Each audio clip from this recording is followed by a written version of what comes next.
മറ്റ് അധ്യാപകരുണ്ട്. കരയരുത്.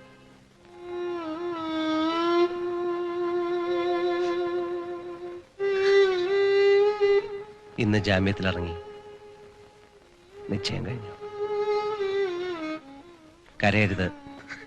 ഞാൻ സമ്മതിക്കില്ല. എന്നെ കൊണ്ടുപോകണം. ഈ നിമിഷം ഞാൻ വരാം. എന്നിട്ട് നമുക്ക് ഒരുമിച്ച് ജീവിക്കണം. അത് നടക്കില്ല. ഞാൻ തയ്യാറില്ല. എനിക്കെല്ലാം നഷ്ടപ്പെടുകയാണ്. നീ എനിക്ക് നഷ്ടപ്പെടണം. അല്ലെങ്കിൽ നീ എനിക്കൊരു ബാധ്യതയാവും. ബാധ്യതയോ? അതെ. ധാരാളം കണക്കുകൾ പറഞ്ഞു തീർക്കാനുണ്ട്. അതിനിടയിൽ ദേവിയെക്കുറിച്ച് ഞാൻ ചിന്തിക്കുന്നില്ല. മാത്രമല്ല, ഇന്ന് നീ എന്റെ മനസ്സിലില്ല. നീ എന്ത് ചെയ്യണമെന്ന് ഞാൻ പറയുന്നില്ല. വേണമെങ്കിൽ വിവാഹം കഴിച്ച് ജീവിക്കാം, അല്ലെങ്കിൽ ആത്മഹത്യ ചെയ്യാം. അല്ലേ?